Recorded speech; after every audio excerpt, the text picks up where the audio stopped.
सृष्टि बचपन से ही दिखने में सुंदर नहीं थी, लेकिन अमीर बाप की बेटी सृष्टि पर उसकी माँ जान छिड़कती।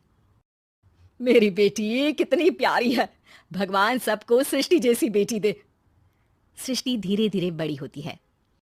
एक दिन सृष्टि की सहेली कहती है, तू दिखने में कितनी अजीब सी है, लेकिन मैं जानती हूँ हम सब में सबसे अच्छी शादी तो तेरी ही होगी। तेरे पापा अमीर जो हैं।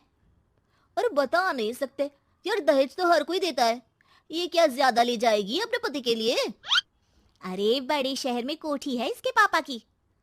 अरे पापा की है ना, कौन सी इसकी है? इसकी होती तब तो कोई भी लड़का इससे शादी कर लेता। अरे पापा की मतलब पापा की है तो मेरी ही है ना। किसने कहा? अब तेरी तो तब होगी ना जब तेरा भाई ना हो। वैसे भी शादी के बाद सारी प्रॉपर्टी भाई के नाम होती है। सृष्टि समझ जाती है कि उसे किसी भी हालत में माँ बाप की सारी प्रॉपर्टी को अपने नाम करना है, लेकिन कैसे? एक दिन सृष्टि का भाई शीनू कहता है, बहन क्या कर रही है? तुझसे एक बात करनी है। अरे हाँ हाँ करना, मैं तो तेरी बहन हूँ। बहन मेरी लाइफ में ना एक लड़की है, बहुत अच्छी है। मैं सोच रहा हूँ माँ और पापा से बात करूँ शादी के लिए। सृष्टि को समझ में आ जाता है कि भाई की शादी होते ही भाभी उसे एक दिन भी घर में बर्दाश्त नहीं करेगी। क्या बात है भाई, बताना कौन है वो? यार वो बहुत अच्छी लड़की है, पढ़ी लिखी है, मेरे साथ जॉब भी करती है। बस एक प्रॉब्लम है। हाँ प्रॉब्लम? क्या प्रॉब्लम है भाई? यार वो शादीशुदा है, लेकिन उसके पति ने उसे सिर्फ इसलिए छोड़ दिया क्योंकि उसके माँ बाप दहेज नहीं दे पाए। सृष्टि ये सुनकर न जाने क्यों खुश हो जाती है। अरे भाई तो क्या हुआ, लड़की तुझे तो पसंद है ना? शीनू को लगता है कि बहन उसे समझ रही है। वो इस बात से अनजान होता है कि उसकी बहन की मंशा पूरा घर हड़पने की है। सृष्टि अपनी माँ से कहती है, मम्मी मुझे तो बहुत चिंता है, पता है शीनू क्या कर रहा है? अरे क्या कर रहा है, वो तो काम पर जाता है और वापस घर आता है। नहीं ना माँ, वो यही तो नहीं कर रहा, बाकी सब कर रहा है। आपको पता है उससे प्यार है, और वो भी एक शादीशुदा लड़की से। हैं? ये क्या हो गया? मैं सोसाइटी में क्या मुंह दिखाऊंगी? अरे तेरे पापा तो यही कहेंगे कि मैंने ही उसे बिगाड़ दिया है। माँ देखो, मेरी बात मानो, पापा पर भी विश्वास करने की जरूरत नहीं है। अब आप ही बताओ, पापा इतनी देर घर के बाहर रहते हैं क्यों, बोलो? अरे बेटा वो तो नौकरी करते हैं ना। तू बहुत भोली है माँ। पापा का ऑफिस तो 7 बजे खत्म हो जाता है, लेकिन देखो कितनी देर से आते हैं। अरे नहीं नहीं बेटा, ऐसी कोई बात नहीं है। सृष्टि माँ को एक औरत से बात करते पिता की फोटो दिखाती है। देखो माँ कैसे हैं पापा, मैं ना कहती थी कि पापा सही नहीं है।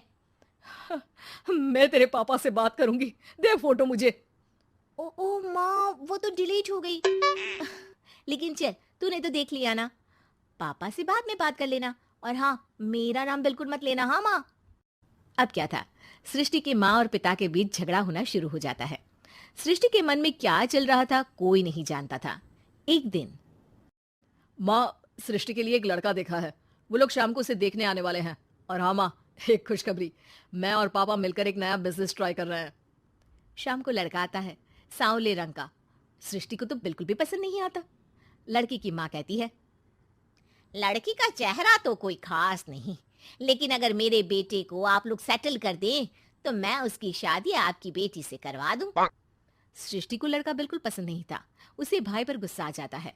लड़के वालों के जाने के बाद कहती है, माँ देखा शीनू मेरे लिए कैसा लड़का लेकर आया, न दिखाने लायक न सुनने लायक, सेटल भी नहीं, वो भी हम करे।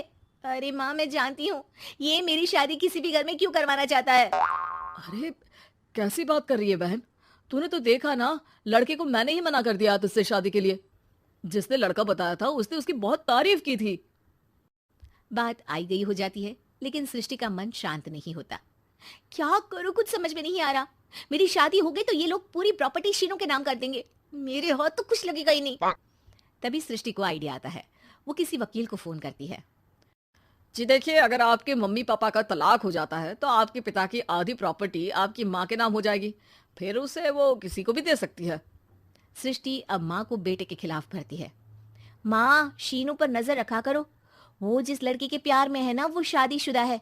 यहाँ आएगी सारा पैसा रुपया जमीन जायदाद सब हड़प लेगी। पापा का भी हाल तुमसे छुपा नहीं है। ऐसा ना हो कि मैं और आप एक दिन सड़क पर भीख मांगे। हे भगवान, मैं तो जीते जी मर जाऊंगी अगर ऐसा हो गया तो। ऐसा हो गया नहीं माँ, ऐसा ही होगा। अभी समय है, आगे का सोच लो। मैं तो कहती हूँ पापा से आधी प्रॉपर्टी लेकर अलग हो जाओ।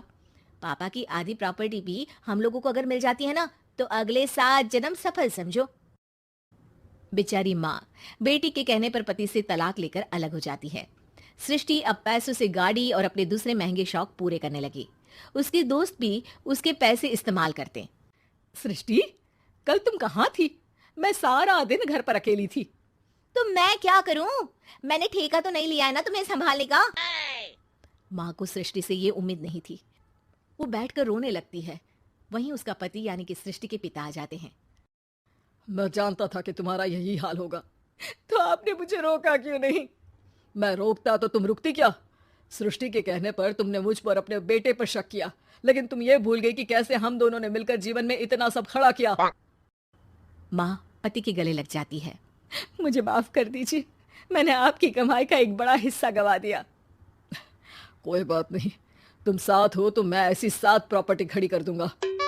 तभी वहां सृष्टि आ जाती है रोते हुए। माँ, मयंक ने मुझे छोड़ दिया। वो बोल रहा था जब तक मेरे पास पैसे थे तब तक ही वो मेरे साथ था।